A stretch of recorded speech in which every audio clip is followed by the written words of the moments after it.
আসসালামু আলাইকুম। ভর্তা খেতে যারা পছন্দ করে সেই ভর্তা প্রেমীদের জন্য আজকে আমি নিয়ে আসলাম একটা মজার ভর্তা রেসিপি। আমি এখানে চুলায় একটি ফ্রাই প্যান বসিয়ে দিলাম। এখন এখানে আমি সামান্য পরিমাণ তেল দিয়ে দিব। আমার তেল দেওয়া হয়ে গেছে। এখন আমি এখানে কয়েকটা শুকনা মরিচ, দেখেন আমার মরিচটা ভাজা হয়ে গেছে। আমি এখানে বেশি কালো করে ভাজবো না, বেশি কালো করলে ভর্তাটা খেতে তিতে লাগে। এখন আমি মরিচটাকে সুন্দর করে এক এক করে উঠিয়ে নিব।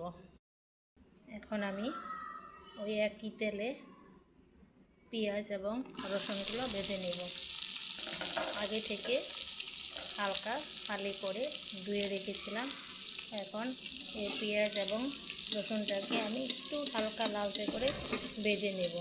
আপনারা কাঁচা পেঁয়াজটাও দিতে পারেন চিকন করে কেটে, কিন্তু কাঁচা পেঁয়াজটা দিলে ভর্তাটা বেশিক্ষণ ভালো থাকে না। পেঁয়াজটা দেখেন আমার পেঁয়াজ এবং রসুনটা হালকা বাদামি কালার করে ভাজা হয়ে গেছে। এখন আমি এগুলোকে সুন্দর করে একটা বাটিতে উঠিয়ে নেব।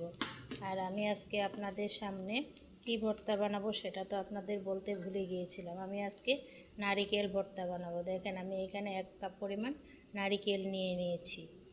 অনেক তো ভর্তা খেলেন, আজকে একটু অন্য ভিন্ন। এখন আমি ভর্তাটা বানিয়ে নিব। এখানে আমি শিলপাটা নিয়ে নিলাম।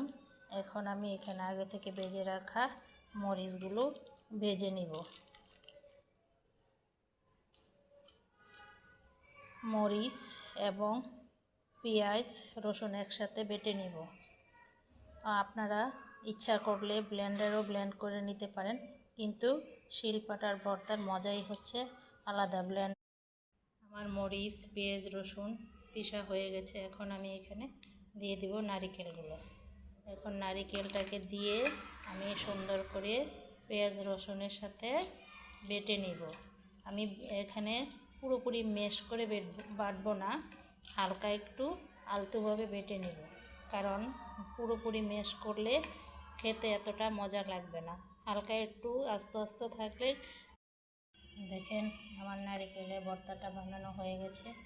এখন আমি এখানে পরিমাণ মতো লবণ দিয়ে ভর্তাটাকে লবণের সাথে সুন্দর করে মেখে গরম গরম ভাতের সাথে পরিবেশন করব। কে কে এভাবে নারিকেল ভর্তা বানিয়ে খেয়েছেন তা কমেন্টসে জানাবেন। আর এভাবে ভর্তা বানিয়ে খেয়ে দেখবেন।